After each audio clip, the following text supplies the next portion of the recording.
K výrobe heligónky som sa dostal zhruba pred 11 rokmi. Vždy ma bavil folklór a do toho sa tu prisťahoval Jožko Rybár, rodák inak z Terchovej. To bol heligónkár, ktorý sem prišiel, sem tam si zahral, ja som si pomyslel, ľúbilo sa mi to, hraj si, ale nejako ma to neoslovovalo. Až potom asi po 2 rokoch som išiel na dežerickú cifrovačku a tam sa mi to ohromne tak zalúbilo. V jednej bedničke celý orchester, tak som sa tam jedného kamaráda pýtal, či to je ťažké sa naučiť na tom. A nie, však to, dneska sú aj také knižky, to sa naučíš. No tak potom mi Jožko Rybár požičal takú starú populárku a začal som sa učiť.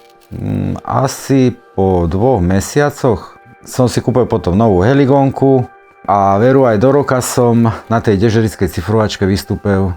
Potom čas išiel ďalej a mňa tak nejako zaujímala tá mechanika a všetko, jak to tak funguje.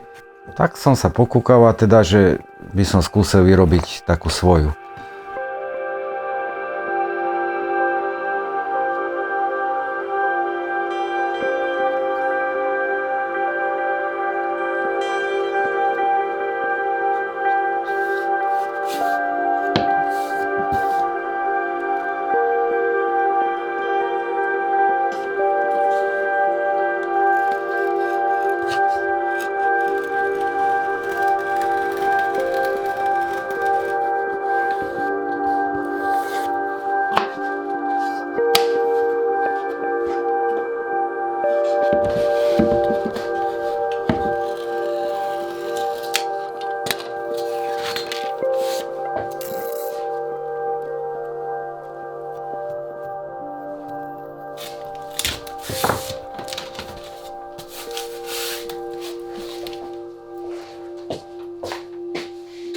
Dostala sa mi do rúk taká stará heligónka, že čo keby som teda z toho použil tie hlasy a tak a vyrobil si takú svoju.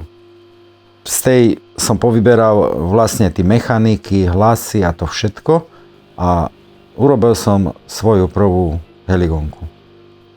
Nehovorím, že to bolo dokonalé, ale mal som z toho obrovskú radosť. Ja si pamätám, jak mi tam gravírovali to moje meno, na tej laserovej gravírke. Sa mi to zdalo také až neskutočné, že stroj dokáže niečo také vyrobiť. Dneska už sú obchody teda na to, aj na internete človek pokúpi, ale v tej dobe nebolo ničoho. Všetko som sa snažil si vyrobiť doma, pozháňať keď tak od kamarádov a viac menej použiť z tých starých heligoniek, ja neviem, držiaky remeňov a také tie veci a gombiky, po prípade mechy, aby to bolo funkčné, aby to hralo, ale zároveň, aby to aj dobre vyzeralo. Urobil som asi 2-3 heligónky, za čo som si potom teda už dovolil kúpiť. Či už hoblovku, pílu, cirkulár. A už som si bol sebestačný, už som si mohol doma robiť ja sám.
A už keď tam bolo to moje meno, keď som mu dorobil tú heligonku a ešte žena mi tedy hovorí, a prečo tam to, a už to meno si tam dal. A ja hovorím tak, však som sa na nej narobil.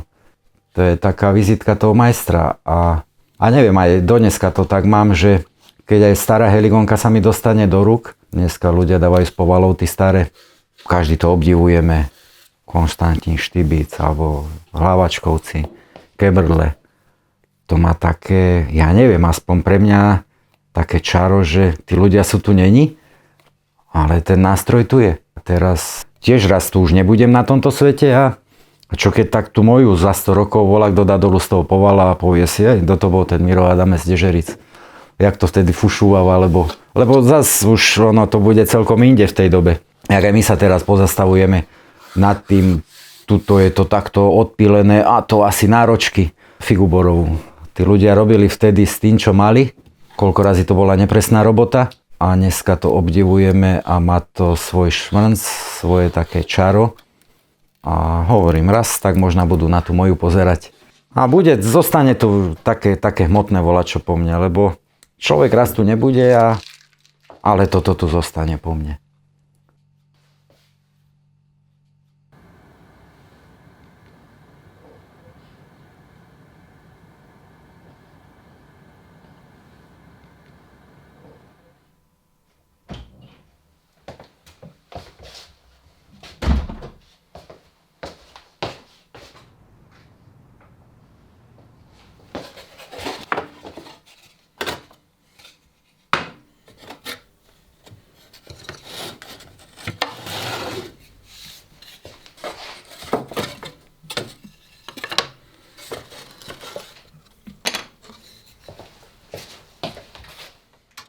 No, heligonka skladá sa z diskantnej a z basovej časti, hmatník, potom sú tam kobylky, na ktorých sú osadené tie hlasy, mechanika a tak ďalej. Ono, keď sa na to človek pozrie, tak si povie, však to je len bednička, nič, zlepí, osadí toto, ale ja tým, že si tu sám robím, všetko vyrábam, to je strašne zdĺhavý proces. Robím to len po pobediach, keď prídem z roboty, sobota, nedeľa možno. A to je každé drievko treba pripraviť, najprv odpíliť, potom zalepiť, dať na svoje miery. Každý si pomyslí, však už keď to teda osadia sa tie hlasy, naladí sa a vtedy už to zahrá tá heligonka. A ja keď to tak od toho začiatku idem s tým, zlepím bedničku, oddyhujem, príde to brúsenie. Oprem do toho brúsku, ja to hovorím, že tedy tá heligonka prvý raz zahrá. Lebo tedy počuť už hneď tú vibráciu na tom dreve. Aspoň ja to tak berem, no, že vtedy prvý raz vyhráva.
Ja som sa začal najprv učiť hrať na heligonke, až potom asi po roku ma to vyššie zaujalo to, jak to znútra vypadá, jak zvonku. To, jak to všetko funguje a že to vôbec človek dokáže doma vyrobiť. To ma tak fascinovalo na tom celom a preto som sa do toho, vyššie ma to baví vyrábať, jak hrať. A teda skúšať furt volačo nové, jak to vylepšiť tie mechaniky a ten komfort hry.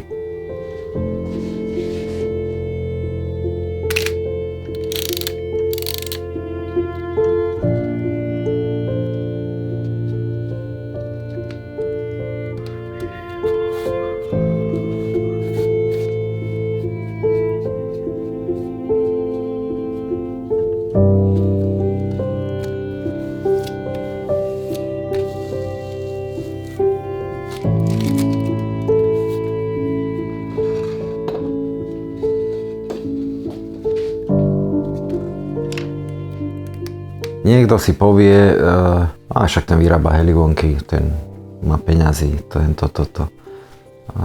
To nie je o tom. Nie je to o peniazoch. V prvom rade človeka to musí nejako vnútorne naplňať. A mňa naplňa to, že teda tu niečo tu po mne zostane. Príde sem 7-8 ročné dieťa pre novú heligonku. Keď tu na nej prvý raz zahra, ten úsmev od ucha k uchu, tá radosť, to vám nedajú žiadne peniaze na svete. Peniaze miniete, ale ten pocit, ten vám tu zostane nadlho.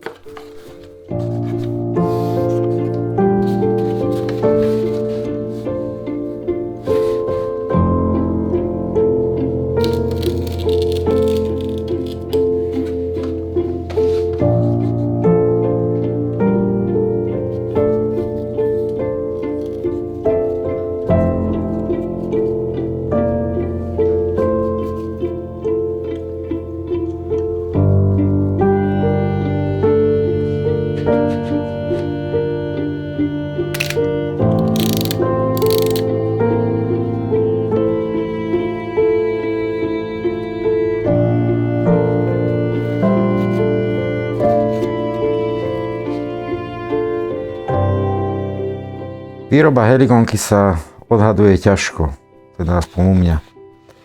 Možno by sa dala stihnúť aj za 2 týždne urobiť, ja neviem, ale ja to hovorím tak, že nemôže robiť človek nič na silu. Aj tá heligonka, keby tu chodím a robím to na silu, kto ho vie, ak by hrala. Preto sa snažím to tak robiť s takou radosťou a ozaj, keď mám chuť. Vždy sa zameriavam skôr na to, aby nie, že to rýchlo ja zbúcham, ale tak, aby bola, jak má byť, aby všetko fungovalo. Každú jednu heligonku robím systémom, že musí dobre vypadať či už zvonku a takisto aj znútra. Robím ju, ako keby som urobil každú jednu pre seba a pokiaľ som s ňou není na 100% spokojný, tak von z tejto dielne v podstate aj neodíde.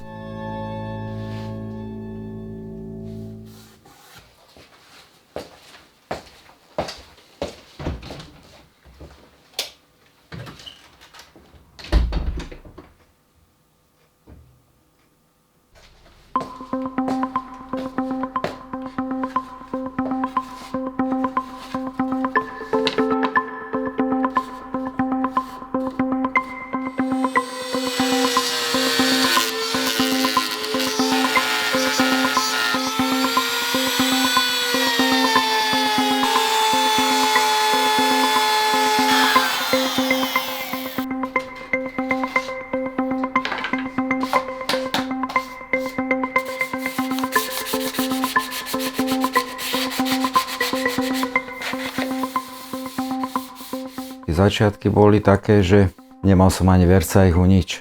Prvé som si kúpil cirkulár.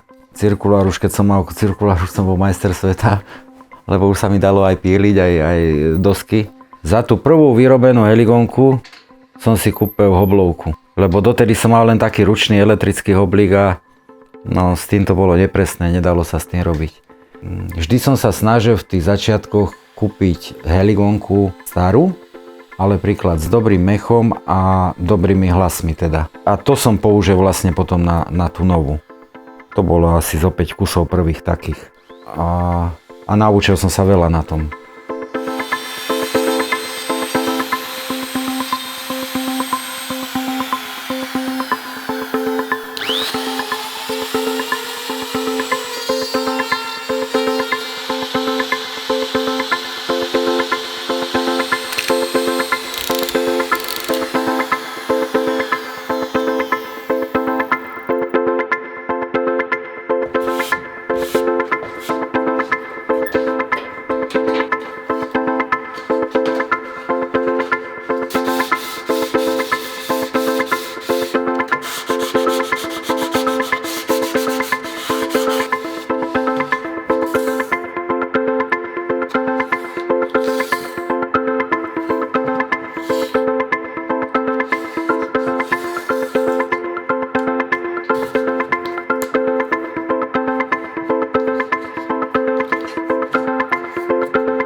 Zo začiatku som používal nitrocelulózové laky. Ľahko sa s nimi robilo, žiadna veľká veda. Až pokedy neprišiel jeden kamarát a ten mi hovorí: Miro, však ty máš akú peknú robotu a celé to pokazíš tým lakom. No tak ten mi už potom poradil dvojzložkové laky, kvalitné, naučil ma, jak držať pištoľ, jak to ťahať, všetko som sa učil, no.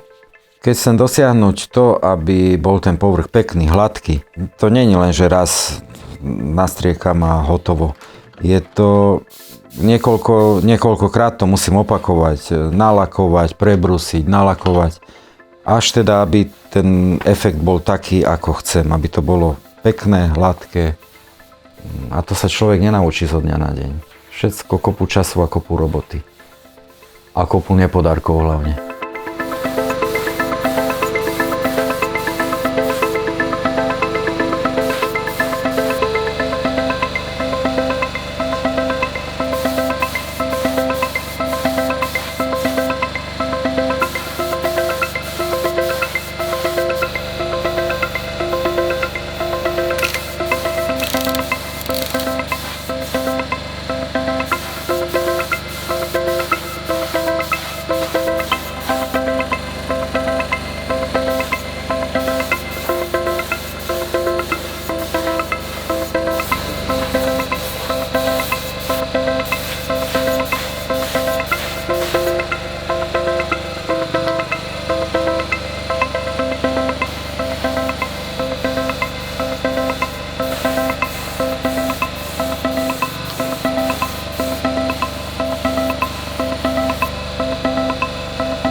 Není tomu dávno, som prežíval ťažké obdobie. Nemal som moc chuť sem nejako ísť, ale zas ma to nejako tak nakoplo a možno aj tým, že som začal sem do tej dielne chodiť, som sa tak nanovo naštartoval a chytil taký elán do tohoto. Keď človek príde od niekoho blízkeho a furt ho čaká v tých dverách, kedy príde, je tu ťažko sedieť a robiť, ale aj taký je život a musíme ísť ďalej.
Tak ako hrá na heligonke, aj tá výroba, ja to berem zo stránky takého relaxu.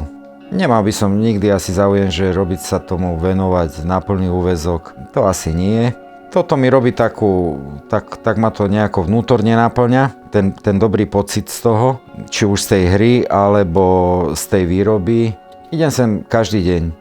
Idem každý deň do dielne, vyčistím tú hlavu, po tom celodennom takom strese človek príde na iné myšlienky.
Diely sa tedy ťažko zháňali, teraz je už aj na Slovensku taký obchod, ale vtedy som si aj, pamätám, pružinky, mal som prípravky porobené, navíjal som si to ručne všetko.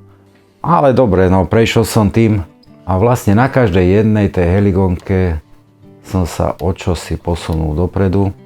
Vždy som išiel pokus omyl. Boli majstri, ktorí naviedli trochu, ale to svoje, to gro, to nepovedal nikto. Vytrestalo ma to kopu razy, aj som spravil, aj som musel spáliť, ale asi to tak všetko malo byť. Učil som sa sám na svojich chybách, jak aj v živote, a to bola asi taká najlepšia škola.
Aký je rozdiel medzi heligonkou a harmonikou?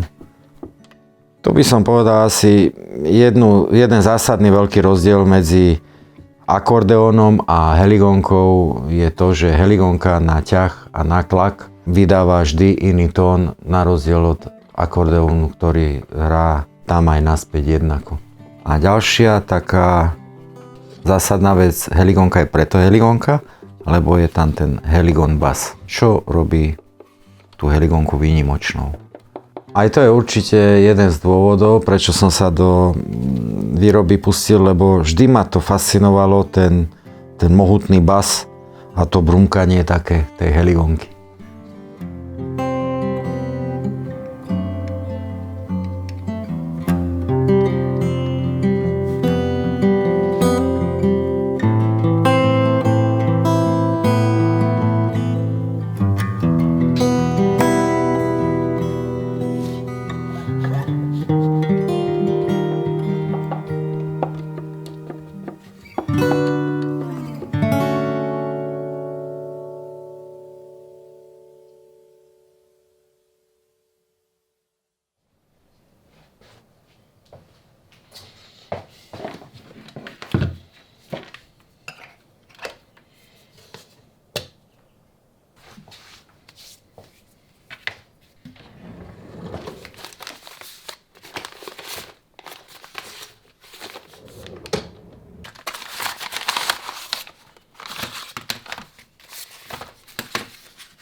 Ako som už vravel, všetko bolo pokus omyl.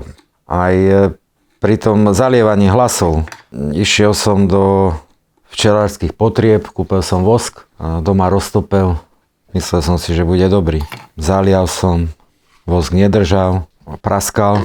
A keď si človek predstaví, že tá heligonka musí vydržať aj vysoké teploty, koľko razy v aute sa preváža. Teraz zase v zime je chladno, jedno s druhým. Ten vosk pracuje. Potom som sa kdesi dočítal, že starí majstri zarábali tieto vosky doma.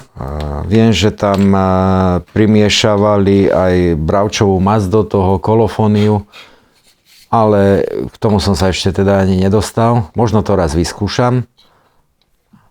Asi je také pohodlnejšie kúpiť si hotové a viem, že tam je tá istota, že to bude držať.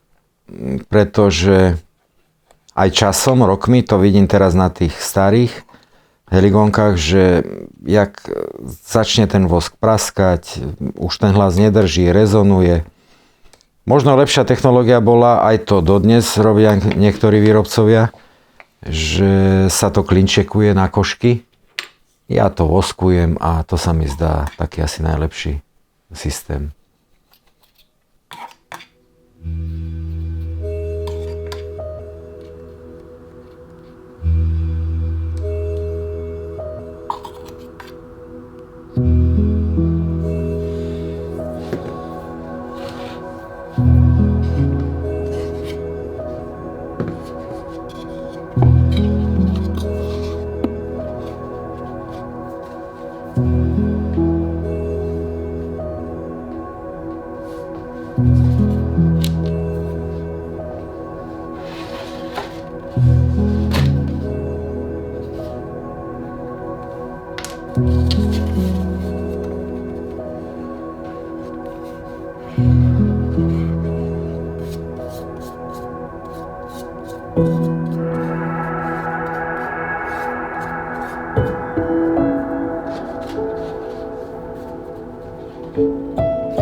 tých začiatkoch som sa vždy snažil kúpiť starú heligonku s dobrým mechom, ktorý som vedel potom použiť.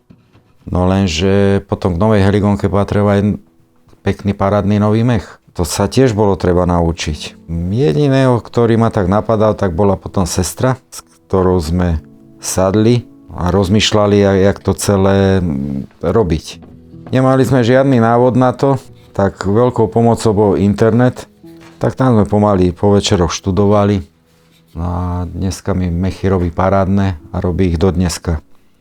Viac menej každý si vybere, akú látku chce, jakej farby. Zas sa to snažím aj doladiť, aby to, jak sú príklad, jakej farby mechy, k tomu remene, k tomu filce pod gombíky, aby to všetko ladilo aj po tej vizuálnej stránke.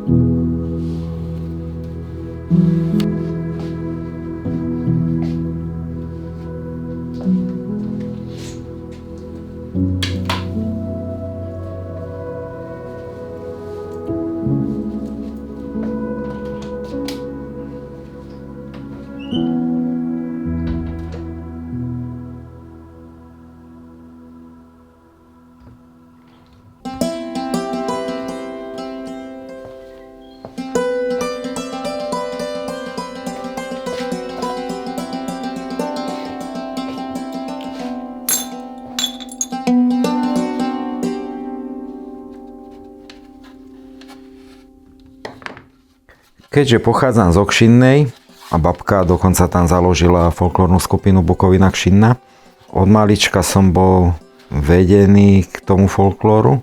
Dlhé roky som tam účinkoval, najprv som tancoval, potom ešte aj ako samouk som začal na husle. Stále ma to bavilo, len potom prišla vojna a oženil som sa jedno s druhým a stále mi ten folklór ako chýbal. Na tej heligonke ma zaujalo to, že máte tam v jednej krabičke celú muziku. Máte tam 3 hudobné nástroje, basa, prím, kontra. A možno aj preto som sa na tej heligonke začal učiť hrať, lebo jedna bednička zabaví kopu ľudí.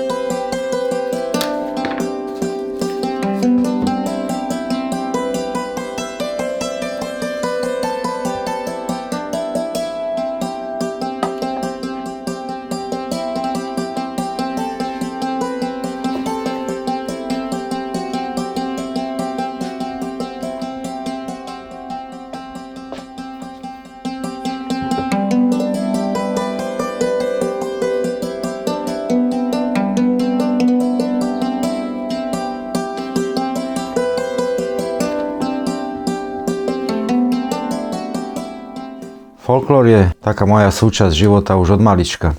Mňa tento folklór sprevádza celým životom. V tých piesňach a tých zvykoch, čo ľudia kedysi vymysleli, je kopu pravdy, kopu naučných vecí, z ktorých by sa aj dnes ľudia mali čo učiť. A zoberme si len také pesničky. Každá jedna pieseň vyjadrovala nejaké emócie, príbehy ľudí. Veď ľudia, či keď mali dobrú príležitosť, išli sa zabaviť, keď mali smútok, všetko vyjadrovali len tou piesňou. Ja mám rád také citové pesničky, snažím sa to tak aj prenášať do dnešnej doby.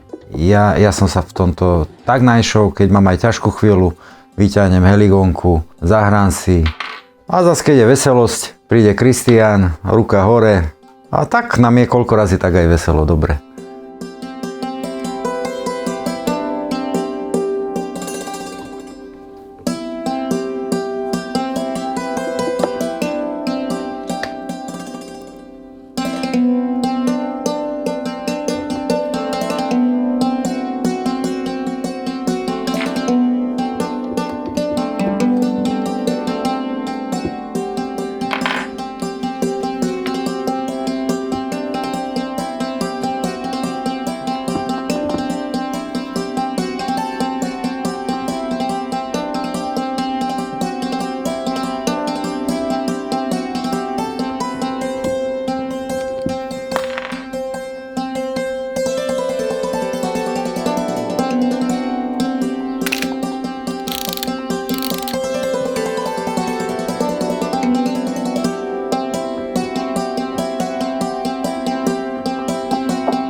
každý muzikant by mal hrať takým tým svojím.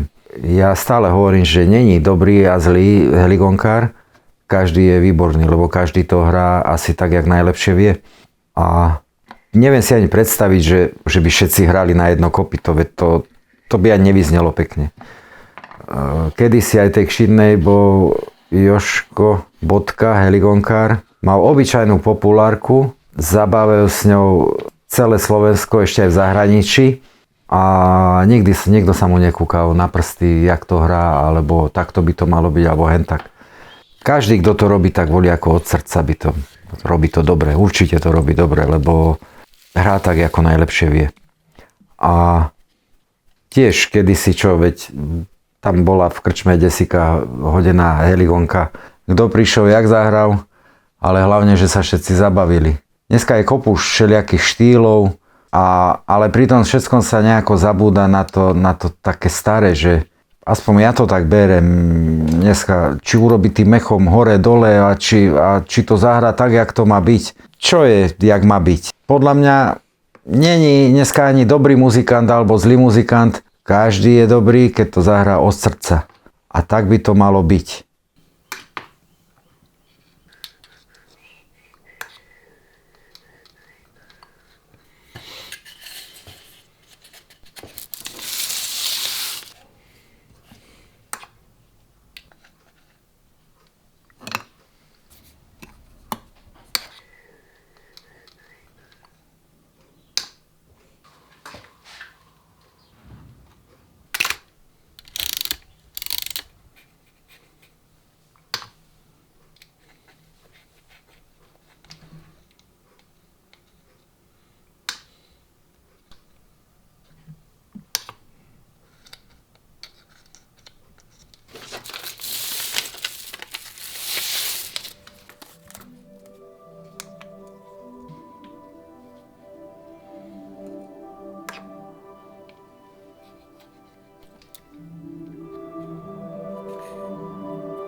Ladenie je taká dosť alchymia, lebo keď chceme dosieliť ten krásny široký zvuk, povie sa to široké tremolo, aspoň ja to tak volám, treba sa s tým vyhrať a koľko razy ísť až na tú hranicu rozladenosti, aby znela krásne naširoko. Každý majster má na ladenie iný systém. Dneska už aj tie ladičky sú na inej úrovni, sú počítačové, navedie vás k tomu program. Ja to robím, teda podľa ladičky si to predladím a ostatné, už keď to zas dám do heligonky, zas to ináč nie je, zas sa to musí prelaďovať a ladím to až dovtedy, pokiaľ som s tým nie spokojný a aby to hralo krásne pekne.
Veľa mi dalo to, že tí muzikanti, ak sem chodia, alebo aj tí ľudia z tých regiónov, príklad príde tam od Terchovej, tam to tremolo, aby bolo také užšie, aby to do toho kraja pasovalo.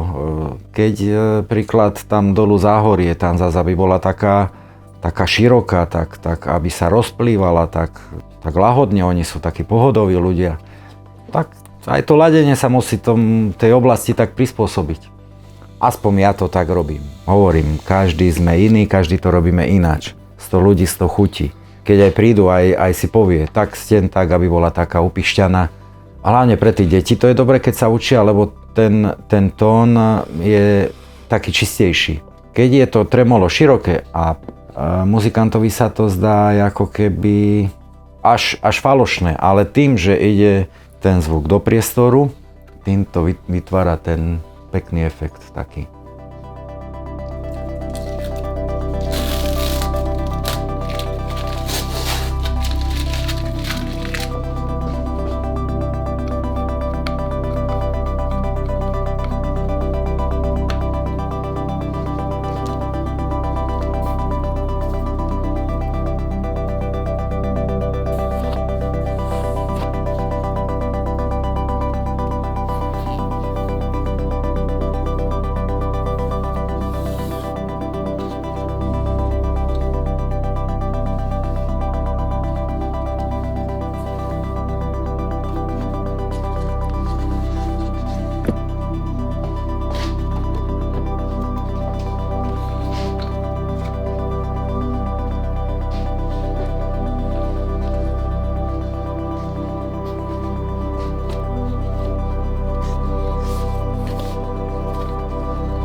Deti, vzťah k heligónke.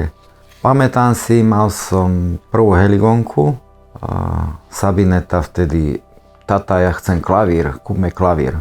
No, hovorím, na čo ti je klavír, máme doma heligónku, už sa na tom nie a ju to nebaví, toto. No až jedného pekného dňa prišiel som z roboty a Sabineta knižka pred sebou a už skúšala. Šikovná bola, dobre jej to išlo, začali sme hrávať spolu a Kristián, ten keby som sa ja videl pred rokmi. Ten sa postavil jak hotový muzikant na javisko a išiel rovno s nami. A bolo to také pekné obdobie, keď sme všetci traja. No, decká rastli a potom prišiel taký zlom. Sabineta odišla, potom Kristián, keď mal ale 14. Tata, môžeš aj heligónku predať, mňa to už nebaví, ja už nebudem hrávať. Tak som zostal za stom sám. A pekne po rokoch sa teraz jeden aj druhý k tomu vrátili. Bez nejakých natlakov, že by som ich ja k tomu tlačil, alebo aj teraz im robím jednému aj druhému nové harmoniky.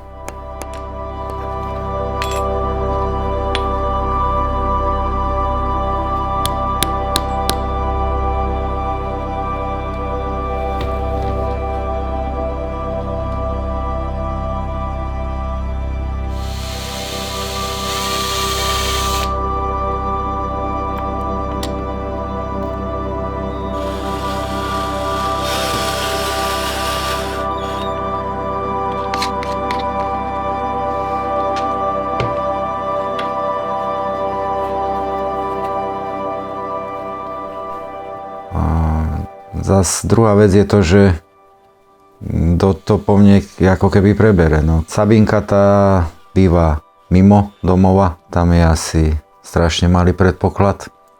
No, Kristián ide v tých mojich šlapajach, čo sa týka toho folklóru, že ho to baví, aj keď tá výroba tuto do dielne, to tomu nevoňa. Takže asi to remeslo zostane po mne len také, že nebude to mať dobre brať. Ale možno ešte príde k tomu, že jedného dňa to zabúcha na dielni a tata, tak ideme volačo zmajstrovať.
večer na zem mi mamičku i pochovala.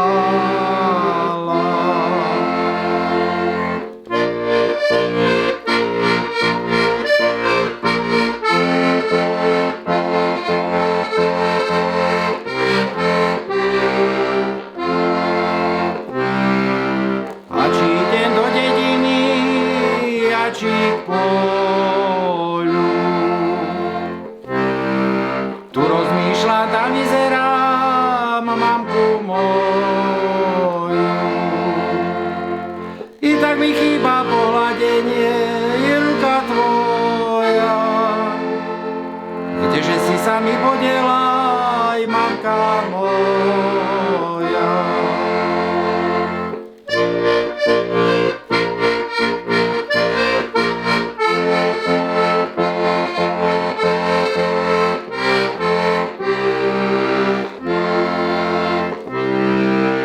Tak rozhodol dobrý Pán Boh, že mi ťa vzal. Z tohto sveta do večnosti ťa povolal. Ja ho napriek tomu budem velebíti, ale moje srdce bude smutne bíti.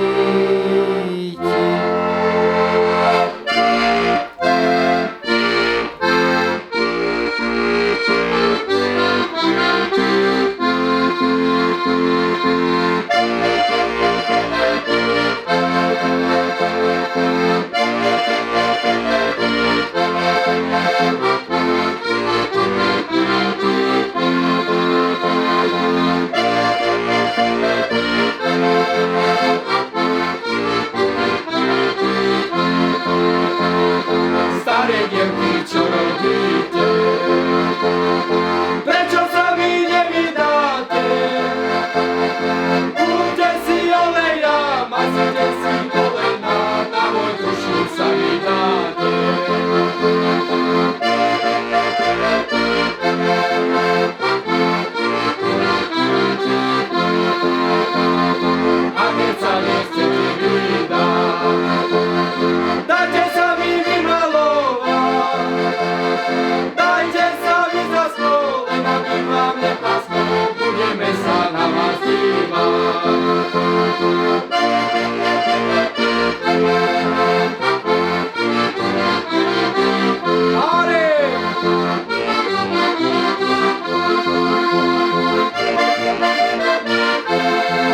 Žiadne peniaze na svete nedajú ten pocit, je ako keď vyrobíte nástroj. Na tom nástroji možno vidíte hrať dobrého muzikanta a viete, že na tom nástroji budú hrať ďalšie generácie a čo to po vás také pekné zostane.